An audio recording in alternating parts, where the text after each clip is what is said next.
Our award-winning trapdoor technology creates an airtight seal that closes off pit latrines and minimizes odors.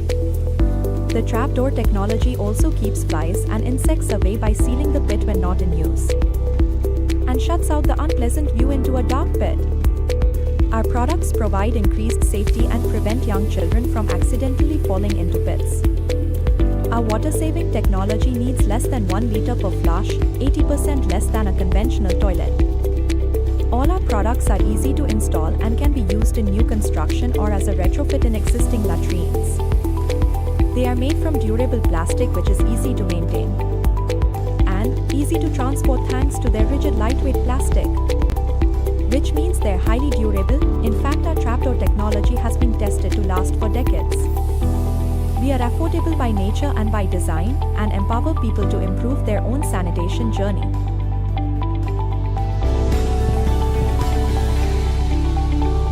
Hello.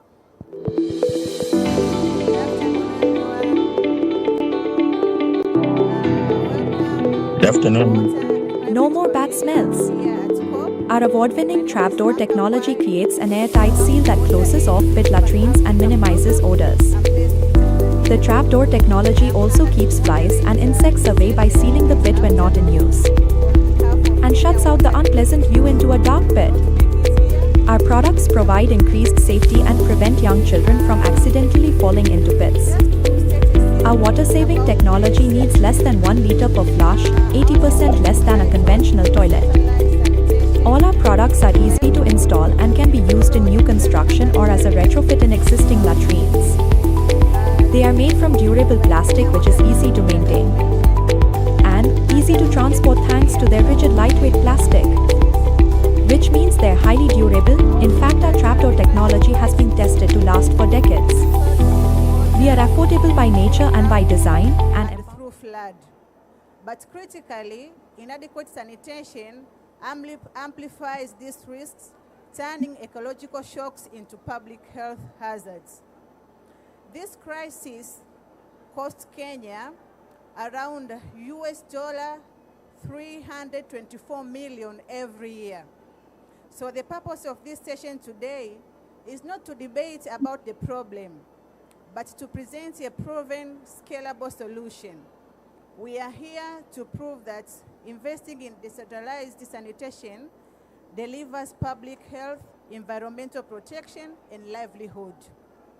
So in the next 1 hour and 30 minutes, we will showcase a successfully Kenyan model that the Improving Public Health and Enhancing Technical Skills of Youth in Kenya project, which has deployed cost-effective decentralized sanitation.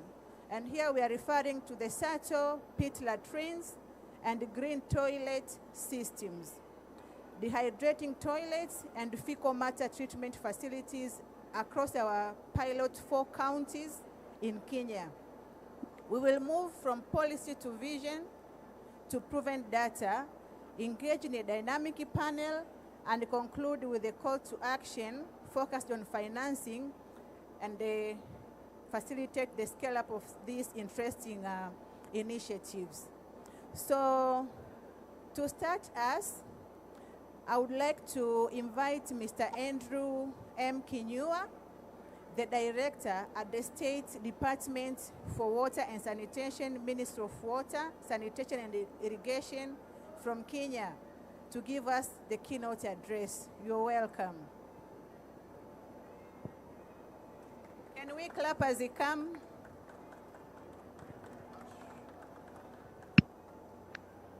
Thank you very much, Madam Manka.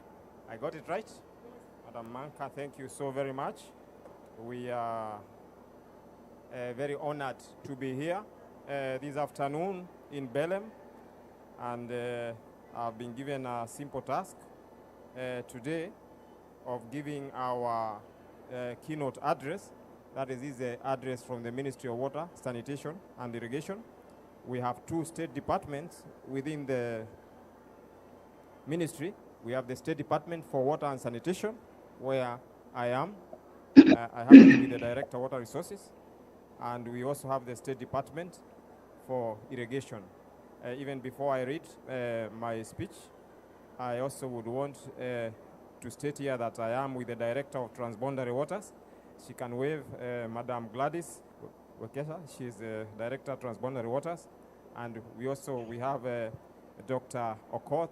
He's a senior geologist and the project coordinator of the Horn of Africa project. Yes, thank you very much.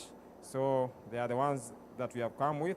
Yeah, we are sorry that Kenya Water Institute was not able to be here personally, but we are happy to represent them. So guest speakers, esteemed colleagues, distinguished delegates, virtual participants, ladies and gentlemen, it is a profound honor to stand before you today representing the Ministry of Water, Sanitation and Irrigation of Kenya. We are gathered not merely to discuss the future of our planet, but to debate the future of life itself, which is irrevocably tied to the fate of water, sanitation, and hygiene. The global conversation on climate change often focus on emissions and energy, and rightly so. But for those of us on the front line of climate vulnerability, the conversation is simpler and more urgent. Climate change is felt through water. It is felt through drought, through floods, through the contamination of our most basic resource. Presently, ladies and gentlemen, about 1.1 billion people lack access to improved water supply worldwide, and 2.6 billion to they lack improved sanitation. So these numbers are largely of communities in the developing world. The global south bear the heaviest burden of the climate crisis, facing chronic water scarcity and resource poverty. For us, resilient sanitation is not an amenity, it is a strategic necessity for survival and development. Centralized sewage systems are often too expensive and too slow to build in rapidly urbanizing regions and the rural areas. Importantly, they are dangerously fragile when faced with extreme weather events like intense floods, which cause immediate catastrophic failures and outbreaks of diseases like cholera.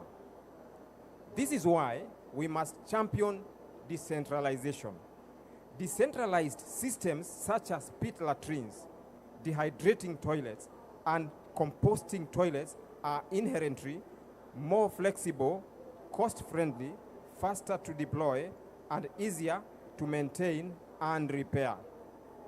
More than just resilience, this approach creates a powerful economic and ecological loop that supports sustainable livelihoods right where they are needed most. For instance, in arid and semi-arid lands, water is a limiting factor. The localized safe treatment wastewater and fecal sludge generate high-quality, non-potable effluent for irrigation and industrial use. Sanitation turns a waste product into a source of water security, stabilizing food production during droughts. The fecal sludge can be converted into valuable biofertilizers. This improves soil health, sequesters carbon, reduces the need for expensive imported chemical fertilizers, and directly supports climate-smart agriculture. This localized approach fosters a network of green, stable jobs in collection, processing, equipment maintenance, and fertilizer distribution, creating sustainable, self-reliant economic hubs within the communities. Ladies and gentlemen, decentralized sanitation is our clear roadmap to self-reliance, stability, and resource security in the face of climate adversity throughout the global south. Our commitment in Kenya is unwavering to integrate these principles of local resilience and resource recovery into our core climate strategy. But this commitment must be matched by global action and investment. We must move beyond seeing sanitation as a mere public service cost and recognize its status as a fundamental security asset. Financing sanitation is a non-negotiable climate action. It is the single most impactful and necessary investment we can make today to safeguard public health, stabilize vulnerable economies, and secure resilient livelihoods for all communities across the global south. Thank you very much. We say asante sana in Kiswahili. Thank you. Thank you very much. Thank you so much, Mr. Kinyua, for that wonderful keynote address. Allow me to pick two key important things that stood out for me from your address. We heard that 2.2 billion people lack improved sanitation. And yet, we have these good technologies that can be scaled and can help us to solve the sanitation problems in the global south. So I urge you to please pay attention to the next session, which we are going to see the video so that we can witness what our fellow did in Kenya to improve the decentralized sanitation systems. Can we see the video, please?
Technical skills of youth in Kenya project.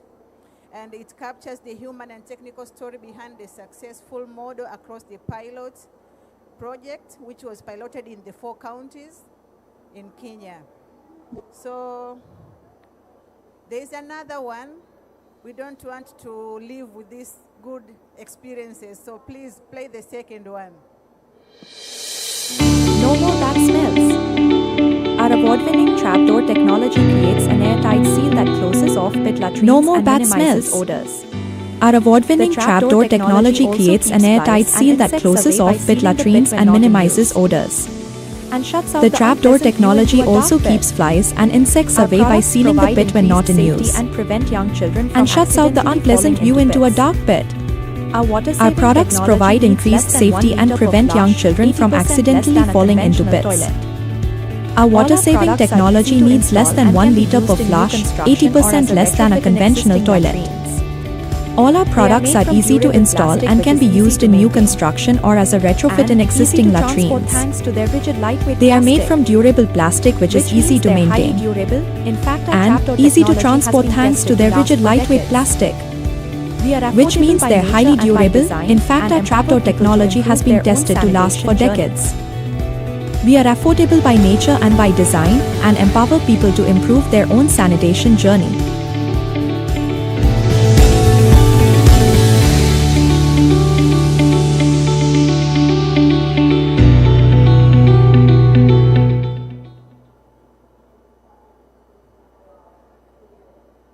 Thank you. So, we saw the video that captures the dignity and opportunity fostered by decentralized sanitation. So after watching that, let's move to the second part of this session.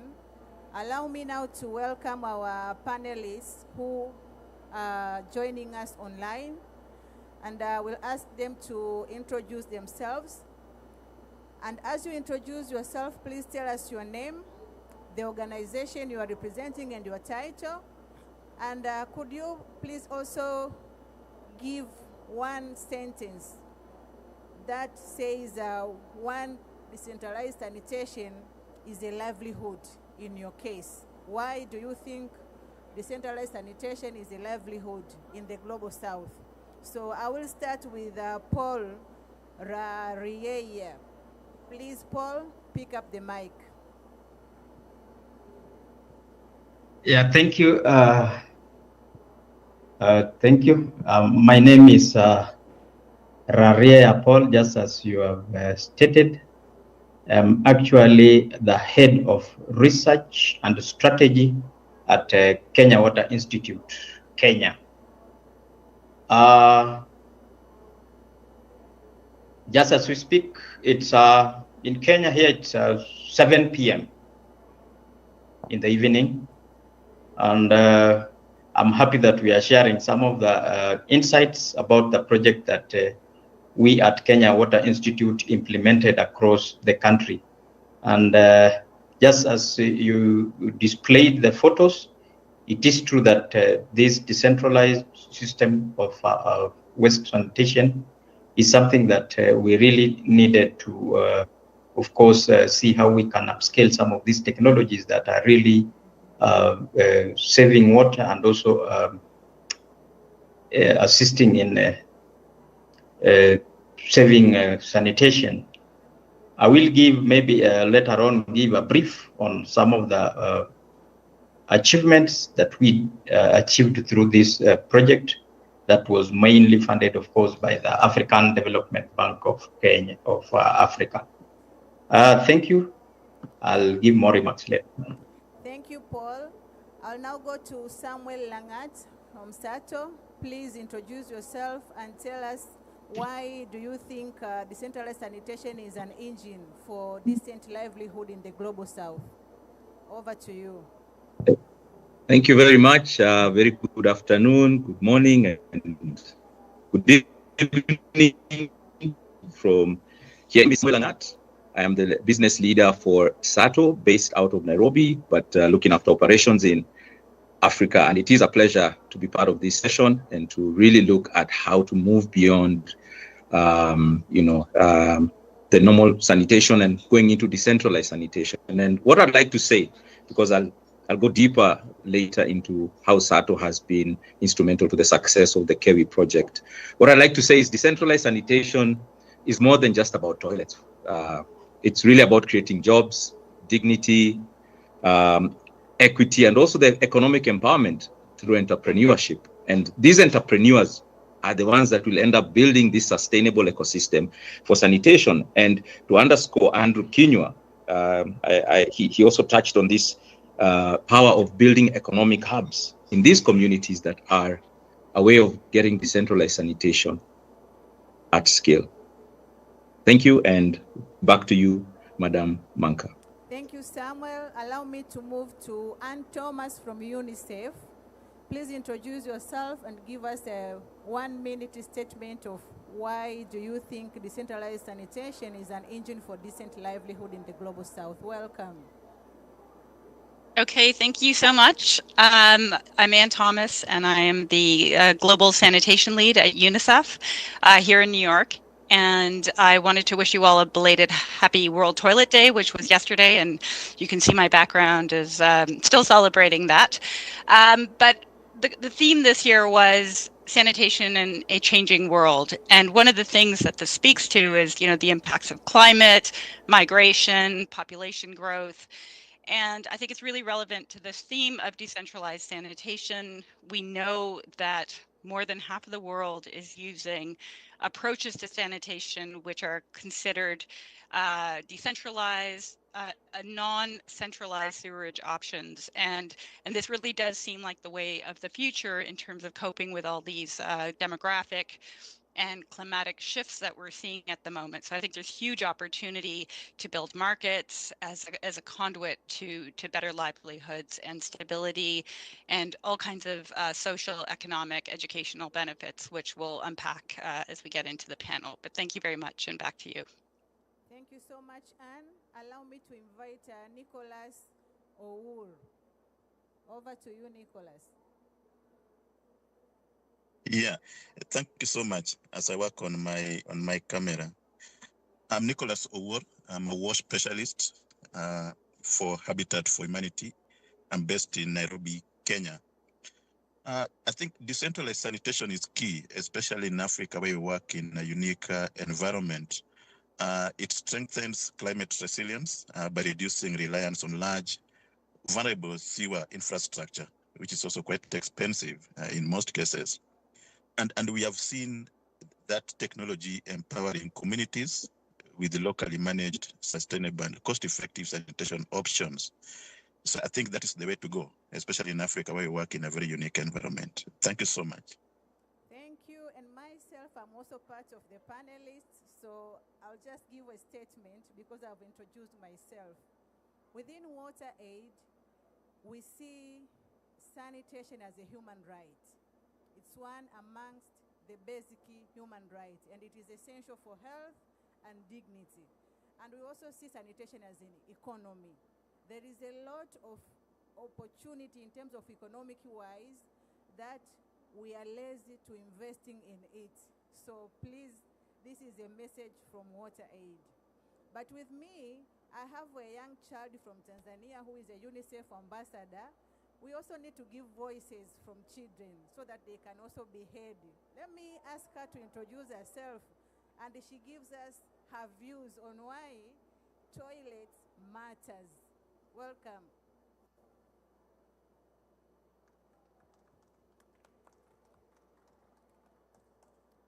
Thank you very much. My name is Georgina Magesa. I am 11-year-old from Dar es Salaam, Tanzania. I am the founder of the Georgina Foundation, which is based in also Tanzania. On my views about toilet, the cleaner the toilet, the lesser people get sick, because example, when there's a dirty toilet, people might get cholera and etc. diseases that come from dirty toilets and poor sanitation. Thank you. Thank you so much, Georgina, for that wonderful view. And we know a lot, majority of our population in Africa are young people. And this is where we want good sanitation facilities. So please, as you want to scale up these good technologies, consider the facilities where we have a lot of population, including our primary and secondary schools. So thank you so much for that wonderful introduction from our panelists.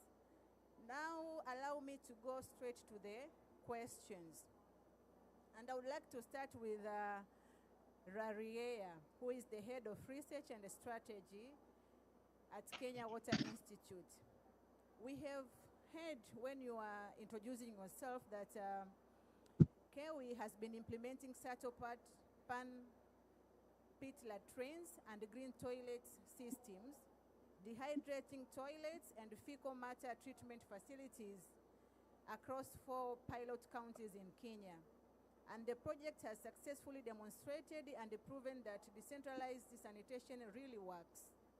Can you briefly share with us the key data point that best illustrates the transformative public health and the socio-economic impact this project has had on the beneficiaries' communities? Yeah, thank you. Indeed, it is true that this project has really impacted on most of the peri-urban and also the rural communities in Kenya, more so in schools and also households.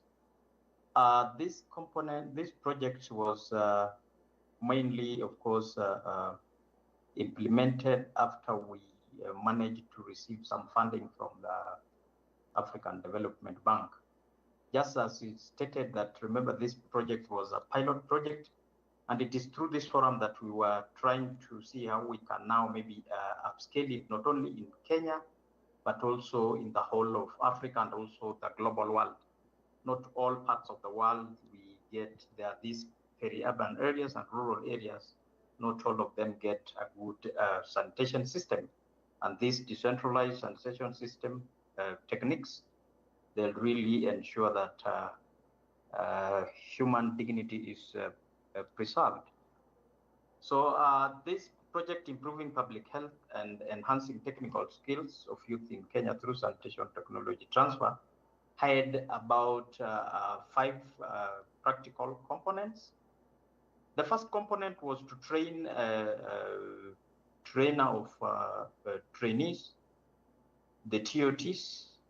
So the TOTs were to train other people who would in turn implement the technology to maybe to the communities and also to the schools. So we managed to train through the project, we managed to train about 20 TOTs on green toilet system and also on the SATO technologies. I'll elaborate something on the green toilet system, that is the GTS. This is actually another improvised system of toilet that Kenya Water Institute managed to develop, and simply it uses very lean water. It separates, that is the fecal matter, the hard matter, and the urine separately. So with that, we are able to harvest or harness hard matter. Then we can now take it to the treatment plant where it will last for about a minimum of 6 and a maximum of 9 months, so that it can be, all the germs can be killed. With that duration, it is proven that that fecal matter can be used as a fertilizer. So all this information, that's something that we managed to train these 20 TOTs, and their main goal was to ensure that once they're trained, they can go and train others within the communities. Secondly, this project impacted wholesomely among the youth and the women, and we trained about over 850 women and youth on how to use these SATO toilet technologies that you were presented earlier on, and also the GTS technology that I've just described a while ago. So we managed to train about over 800 youth and women in the 4 counties where this project was implemented in Kenya. The 4 counties included Nairobi itself. We had Kitui County, Kisumu County, and also Tharaka Nithi County in Kenya. Another good number that we managed to train was 20 youths on the green toilet system technologies. So we recruited 20 youths on all the 4 sites, trained them on how to construct, operate, and maintain the green toilet system, just as you saw on our earlier video. Remember that technology is something that at least we are coming up with it. The other part that we managed to achieve through this project empirically was the training of 50 farmers on how to use the human manure that will be derived from this project. Remember, the end project of this project, the end product was going to be the human manure, which I say that was to come from the green toilet system, taken to the treatment plant that you saw earlier on the video, which it takes about 6 to 9 months. From there, all germs shall have been killed. Then now it can either be used as a fertilizer for growing agricultural crops. Remember, before it is used, we tested the mineral that is found in that fecal matter. So it was taken to the laboratory. They were taken to the laboratory to test which mineral. Is it phosphorus? Is it nitrogen? So that we can either use it as phosphorus fertilizer or nitrogenous fertilizer. Other than that, there were a number of 6 community health volunteers that were also trained on how to operate, maintain some of these GTS toilet. Remember, the GTS toilet involves movement of all fecal matter from the toilet itself until the treatment plant, which is a little bit about 1 or 2 kilometers away from the source. The other achievement that we managed to get through this product was the treatment plants, of course, that we constructed using the community members and also the students where this project was being implemented. We managed to construct about over 150 SATO toilets within schools. This was done with the help of the community members. The reason why this was done at the schools was to assist the students so that they can see this kind of technology and spread it to their parents at home. With that information, the students could help spread the gospel of this SATO toilet technology. So that, of course, not only did help market this technology, but also improve the sanitation technologies within these areas that we were implementing the project. Remember, the project was being implemented in the peri-urban areas within the city of Nairobi and also the rural areas that I mentioned earlier on. The other part that the project managed to produce, other than that, we did manage to ensure that at the end of the project, there, of course, were publications, research projects that were done, and all those were published on referred journals, and I think maybe later on we'll share some of the findings. The end result of this project, we can say that mainly the youth and women that were trained, you remember the 850 that I talked about earlier on, they were trained on this technology so that at least not only can they use this technology to train others and get some living, but also assist the farmers who were to learn more about this green toilet system. Remember, the manure that they were to produce from this technology was to be sold. So it was it would earn them some income, this manure, so that they can also get something and help them at least have their livelihoods. Basically, that's the main areas that we really tackled about this project within Kenya. Thank you so much, Paul.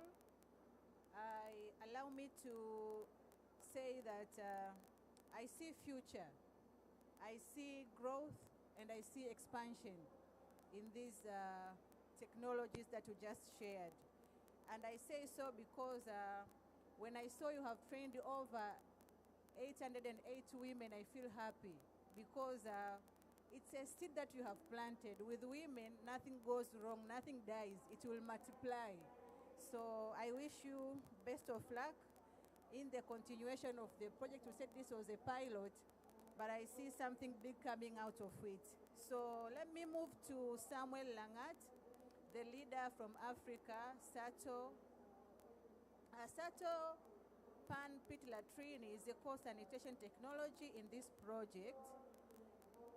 For communities in rural areas and low-income settlements that currently rely on an improved and hygienic pit latrines, how exactly does the SATO Pan improve dignity and livelihood? Please explain to us the mechanism and its primary benefits that make it the foundation step for improving public health and dignity. You're welcome. Thank you very much, Madam Manka. And that's a loaded question. That's like 3 or 4 questions in one, but I'm happy to expound more on SATO. And I'll just start from the core of SATO and what SATO is. And SATO is an award-winning social business and a part of a bigger corporation called Lixil, which is a global maker of pioneering water and major housing products with a heritage of over 150 years. What that means is SATO is coming from a family that has a big heritage in solving sanitation issues. And SATO's core purpose, because this is why we exist, is to really empower people everywhere to live, 1, a better life, and 2, enjoy a brighter future. And we do this through our innovative and affordable sanitation and hygiene solutions like the SATO Pan, which we saw in the video, and also my colleague Paul has touched on. Now, Lixil is an organization that lives with a purpose and has made a public commitment to impact the lives of 100 million people by 2025. And this is important because it speaks to what SATO is today. And we're looking at market-tested technologies, and SATO is a market-tested technology. And also it's proven when it comes to climate smart solutions. And what gives me confidence is that, 1, we have been in existence since 2013, and our impact to date is over 82 million lives globally. Now, touching on the technology, which is our second part of the question, and I'll explain how SATO works. So SATO Pan saves 80% more water than conventional toilets. This is very crucial and is vital in water scarce areas and areas which have water stress. And also in support of safely managed sanitation, SATO actually helps consumers adapt to future climate events. And how do we do this? 1 is by combining the SATO innovation. A good example is an offset system, which is different from even the SATO Pan that you've seen in the video. And it's a concealed system that minimizes ground contamination water and allows for safety managed sanitation. Now, this better protects consumers who face a rising number of adverse weather events. The other aspect of SATO is we are consumer-centric, which means we design our solutions with the consumer in mind, with the nuances of the challenges in mind. And so our portfolio of products today is one that can be quickly deployed in situations that could be very adverse, like climate refugees. And then in terms of health impact, SATO has this self-closing door. And I remember you saw, and those who can remember, in the video, there was, you could see someone pouring water from a can or a small jerry can, and you saw the door that was opening and closing. So SATO has this self-closing trapdoor mechanism that also, apart from allows for less water to be used, it also reduces foul odor and also stops flies from moving into the latrine and out. This improves dignity, it prevents communicable diseases, and very importantly, it also reinforces good practice and good behavior, moving people away from open defecation, because now toilets are now nice to use, they're comfortable to use, they don't have smells. The second part is that we recognize that achieving great impact and success is not possible alone. And I believe the success today is because of strong partnerships and collaborations. And I'd like to touch this more. In addition to having an amazing product or a functional product, it is important to appreciate that it's through collaborations and partnerships, like UNICEF through our Make a Splash partnership with WaterAid, and also other collaborations and partners in the value chain that was touched on earlier that are important. The Masons, the women groups, the entrepreneurs are so important to develop this market-based sanitation, and also at the end of the day is to achieve the SDG goals, which we are seeing is in the billions today when it comes to access to basic sanitation. Last but not least, this is very crucial. One of our very important partners is in manufacturing. So SATO is in partnership with local actors in manufacturing and also in deploying SATO products to these rural areas and in schools. And also that enables us to support vulnerable populations who are truly disproportionately affected by climate change. We know that schools are important because it also helps to stay in school. In addition to what I mentioned in terms of creating awareness, creating and reinforcing good behavior, and also helping support in the adoption of these new technologies, it keeps girls in schools and allows them to achieve their full potential. So what I'd like to say today is, through this pilot at Kewi in these 4 counties, it's really given us a stage and a leverage to be able to strategically invest in a model and a blueprint that works. And this can be not only adopted in other counties in Kenya, but also in other situations and in other countries across the globe. So yeah, this is what I'd like to share, and I'll be happy to take questions when the time comes. So back to you, Manka. Thank you. Thank you so much, Samuel. That was powerful, sharing experiences from the SATO pit latrine. Hello, Madam Manka, are you there? Can you hear me? I think she's muted. Okay. Can you hear me? Yes, I can hear you now. Okay. I hope you are able to also hear me clearly. Thank you. I would like to appreciate you for your wonderful contribution from the SATO pit latrine experiences.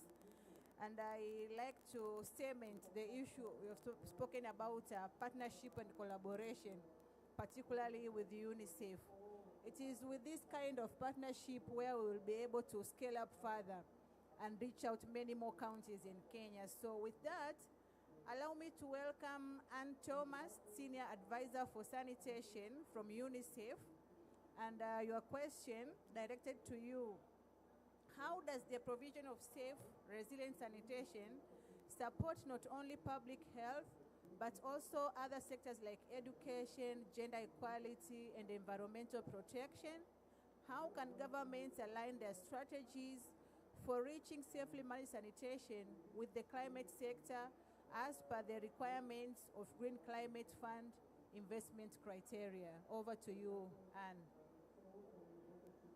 Okay, thanks very much, Manka. That's a very big question, but I'm going to let me start with the co-benefits. So sanitation obviously is a public health intervention first and foremost. And over the last few years, UNICEF has been very much focused on getting countries to safely manage sanitation. And, this whole world of decentralized approaches from on-site to decentralized systems are what we're looking at. And that brought us to our partnership with Lixil, which has been great at exploring new markets, new products, new services. And this is really important in achieving safety at the same time as achieving universal access. So we really do believe that universal access to sanitation and safe sanitation is possible. And the reasons are obviously public health. We want to break the oral fecal chain of transmission of disease. So that's a primary element of it. But also we know that, for example, in an educational setting, that children, and girls in particular, are more likely to be retained in schools, particularly after they reach their periods, when they have functional toilets in schools. So, there is an educational element to this. We definitely see absenteeism in children when toilets are not functional or missing altogether from schools. And then there's the gender aspect, that this is felt more strongly by women and girls when toilets are missing. And something that we monitor globally is the impact of menstruation, for example, on a woman or girl's ability to go to school, to participate in social activities, or to work. And we definitely see a correlation between the ability to have a place to address menstrual health and hygiene needs, i.e. a toilet or facilities at schools, and the ability of women and girls to participate meaningfully in society. So there is that gender element as well. When we come to environmental protection, this becomes really important when we think about climate as well, because we have this element: when systems are not safe, they are likely to pollute groundwater, first and most, so threatening our water quality and the water we drink, but also aquatic ecosystems from seagrass beds in oceans, which are also important carbon sinks, to making rivers and lakes lose their oxygen and ability to support life. So there's a really critical environmental link, and it also links to the environment. Wastewater reuse, for example, is an opportunity to strengthen water security.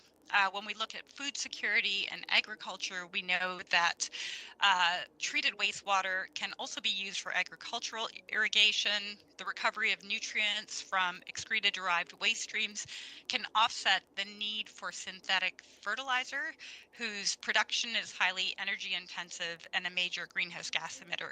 We also know that poorly maintained sanitation systems, so what we've seen in countries like Kampala and Nigeria just recently did a greenhouse gas emissions. What it shows is that a lot of these poorly managed systems that are just containment systems that are never emptied are huge contributors to greenhouse gas emissions. So when we think about developing the climate rationale, we can develop this on two lines, on the mitigation aspect and on the adaptation aspect. And the adaptation is about how can we build these systems to withstand the pressures of climate events. And from the mitigation aspect, it's about how do we minimize the greenhouse gas emissions, and specifically methane emissions from poorly managed systems. And there are these are the two main areas that we need to think about in developing a climate resilient sanitation program. And when we look at funders like the Green Climate Fund, they have investment criteria. And one of the investment criteria that's really important is looking at the multi-sector benefits of the intervention. And I like to think of sanitation as sort of a catalytic centerpiece for development programs, because it does impact on all these different sectors.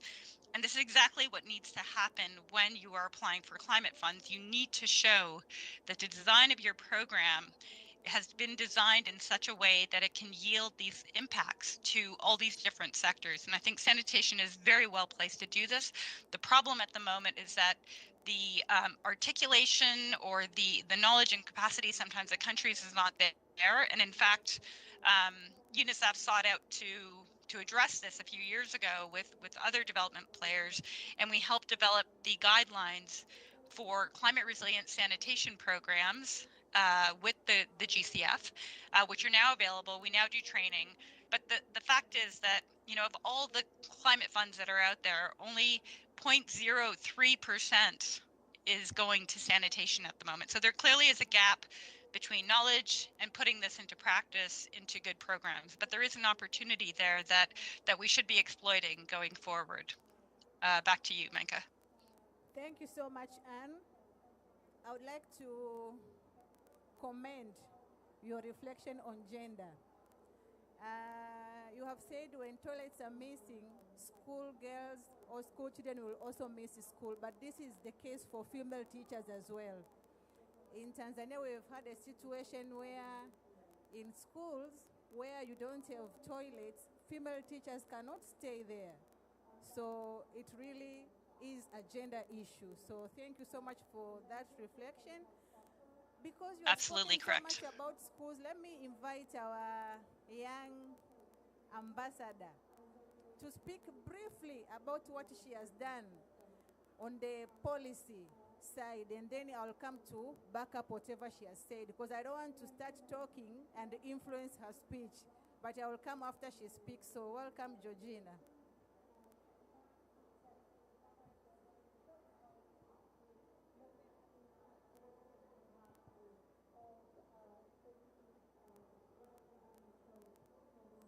Good afternoon. My name is Georgina Magesa. I'm UNICEF Tanzania Child Ambassador. I'm an author, environmentalist, climate activist, and the founder of the Georgina Foundation. I'm attending COP30 to ensure that children's voices should be heard by the world leaders and that children should have a place at the table. Today, as children are the ones who are mostly affected by climate change. My foundation focuses on education and environment, especially supporting children in difficult conditions, from rural schools to children's homes, by promoting reading, environmental awareness, and giving young people the confidence to protect our planet. Water and toilets, something we use every day, but in many schools they are missing. Today, I want us to think about one simple question. Can a school truly function without water and sanitation facilities? The truth is simple. Water and sanitation facilities is the heart of every school. Without it, learning becomes difficult, unsafe, and unequal. Here's why water is so important. Proper sanitation. Safe toilets depend on water. When schools don't have water, toilets become dirty, smelly, and sometimes unsafe. Water gives students dignity and comfort at school. Attendance and academic performance. When water and decent toilets are available, both female students and female teachers don't miss school, and therefore, water and decent toilets promote girls' school attendance or performance and teachers' retention. What Georgina Foundation has been doing to help schools without water? The Georgina Foundation has been looking for opportunities where policies are made to penetrate children's environmental health and education agenda. In this case, I've been participating in the NDC 3.0 consultation process to make sure the updated NDCs address issues of access to water and decent toilets in school. And I am happy that has been taken care of. As children of Tanzania and children around the global south, we call upon development partners to finance countries' NDCs so that we can have decent toilets and safe water in schools. Water and decent toilets in schools is not a luxury, it's a right.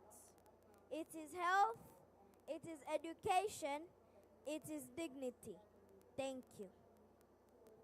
Thank you so much, Georgina.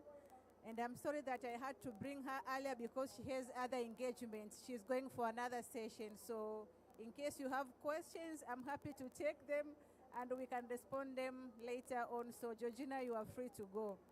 Allow me to turn to Nicholas, WASH Specialist, Habitat for Humanity. Nicholas, new technology like SATOPAN and GTS toilets requires locally buy-in. How do you ensure that the deployment of these systems results in genuine local community ownership and guarantee long-term sustainability to the community? Please welcome and give us answers to this question. Thank you so much for that important question, and apologies for my low bandwidth affecting my camera setup, but I hope it will come up along this session. But in our experience at Habitat for Humanity, we have seen that technology alone does not create impact. People do. So when we employ solutions like SATOPANs or GTS toilets, we actually anchor the entire process in community-led design, local skills development, and continuous behavior change support. First, we start with community-led needs assessments, basically allowing households, women groups, local leaders to shape how sanitation should look, feel, and function in their context. This builds trust. It reduces resistance because people see their needs reflected in the solution, not an external idea imposed on them. Secondly, we invest heavily in local capacity. You've seen that Kewi's project trained more than 800 youths and women as installers and 20 youth in GATS, construction and safe emptying. Now, that is the foundation of ownership.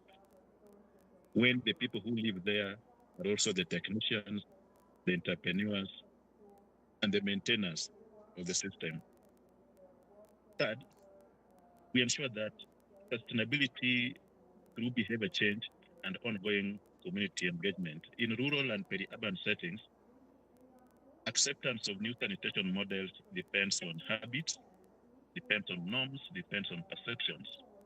So we have seen that campaigns that involve schools, local artisans, even health workers and farmer groups, these do make technologies culturally acceptable and practically usable.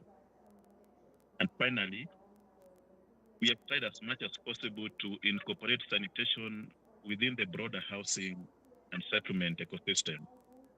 We have learned that when sanitation is linked to school attendance, household upgrading, safe water systems, and even agricultural reuse, as the GATS model does, communities value it as part of daily life, not as a project intervention. So for us at Habitat, sustainability is not about managing a toilet or maintaining it. It's about building a local sanitation economy where youth can install, farmers can reuse the treated waste, women who lead hygiene promotion can be there, and households who see sanitation as a pathway to dignity, health, and climate resilience. Thank you so much.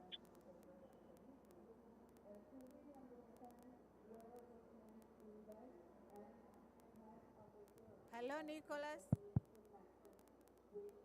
Hello, Nicholas. I think. Yes, I'm getting you. Okay, I lost you for some few seconds. Are you still there? Yes. At what point did you lose me? Just continue. Yes. I think finally I said that we tried as much as possible to incorporate sanitation within the broader housing and settlement ecosystem. When sanitation is linked to school attendance, household upgrading, safe water systems, and even agricultural reuse, the case we have seen at the GTS model, communities value it as part of daily life, not as a project intervention. So for us at Habitat, we see sustainability as not about maintaining a toilet. It's about building a local sanitation economy where youth can install, farmers can reuse treated waste, women can lead hygiene promotion, and households can see sanitation as a pathway to dignity, health, and climate resilience. Thank you so much. Thank you so much, Simon. And I'm going to share briefly the work that WaterAid has been doing to make sure that these interventions are well integrated into our policies. So I've been asked to speak about what specific policies or legal mandates must Africa governments implement now to formally integrate resilient sanitation strategies into the NDCs. So allow me to pick where Georgina has ended. We did assessments of the NDC 1.0 in East Africa and in West Africa. That is WaterAid. And we found out those NDC 1.0 in some of the East and Southern and West African countries did not include the issues of water, sanitation, and hygiene adequately. So after finding out that, our advocacy was directed towards the NDC 2.0. And we spoke to the officials who are overseeing the drafting of the NDC processes, and through advocacy with our partner organizations. In Kenya, we worked closely with PACJA. In Tanzania, we worked very closely with another organization called CAN Tanzania, and the Sahel Secretariat in West Africa. We were able to influence the integration of WASH in the NDC 2.0.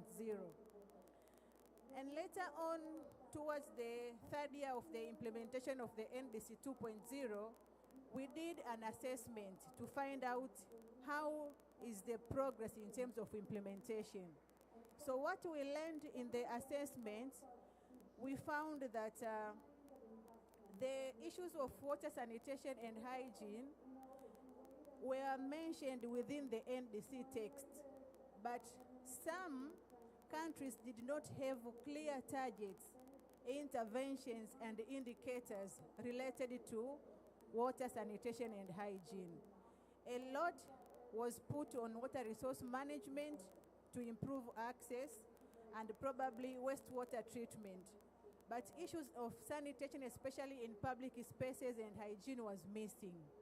So within the processes of updating NDC 3.0, we worked with government very closely. First, to mobilize participation of all categories of stakeholders, especially the non-state actors. We understand that they have a lot of stake in these policy documents. So a number of WASH organizations participated in the processes in West Africa, in Southern Africa, and in East Africa. We also developed a toolkit to guide the government officials on how to integrate water, sanitation, and hygiene in the NDCs. And we oriented officials on how to use this guide. And we are happy that they were able to use it because it had examples from other countries on how they have done integrated sanitation and hygiene and wash issues in their NDCs. So as a result, we have been able to walk the journey with the government from evaluation, drafting of the NDCs, and the implementation plans. And we are happy that our contributions, our recommendations on water sanitation and hygiene were really taken care of. So we are happy that through our participation, we made sure the water sanitation and hygiene are not only mentioned in the NDC text, but the government was able to set clear targets. They were able to design proper interventions and also put indicators that they are going to measure the progress of those targets and interventions. And we were also able to went a step ahead to cost those interventions. And right now we are speaking about presence of decent sanitation in schools, in healthcare facilities, and in general community. So this is what we have been able to do, and we are in the process of finalizing our implementation plans to support the government come up with the proper implementation costed plan. So what we are calling upon partners now is to finance these policies, because actually right now they are looking quite good. They have addressed issues of sanitation quite adequately, but we need resources to make them a reality. So I didn't want to speak because I had Georgina. I said, let me share evidence of what we have been doing. We didn't leave anyone behind. You can actually imagine how the consultation went further to bring on the voices of children in the processes. So this is how WaterAid, we've been working with others to make sure that sanitation gets the attention it deserves in the policies. So we have come to the end of the panel discussion. Unless there is a question to any panelist, we would like to thank the panelists for their valuable contributions to this session. And please, if there's any question or reflection or reaction, you are welcome.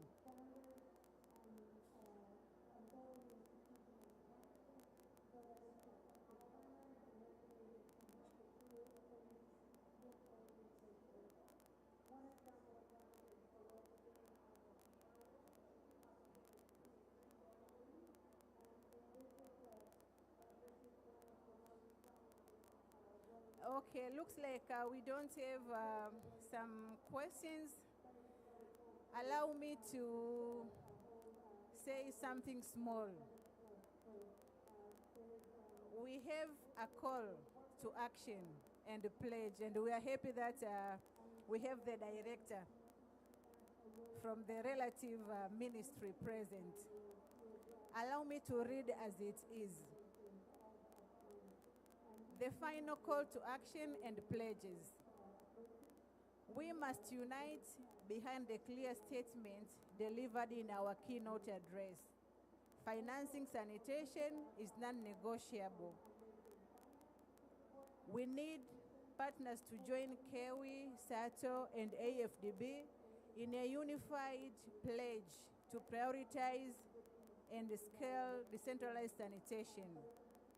We are seeking committed resources, technical partnership, and policy support to fully fund the replication and creation of 10,000 decent livelihoods.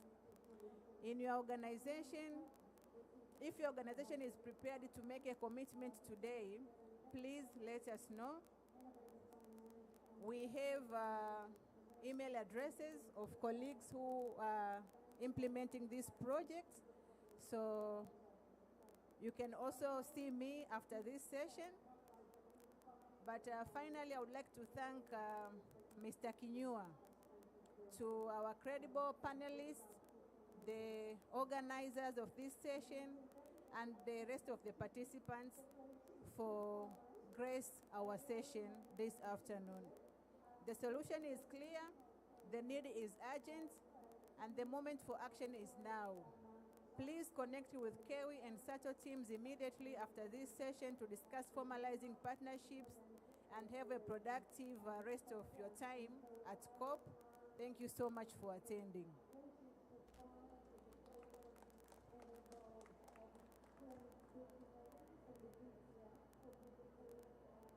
Thank you.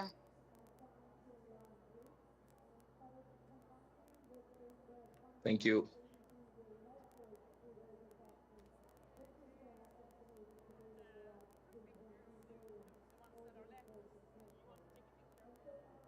Thank you.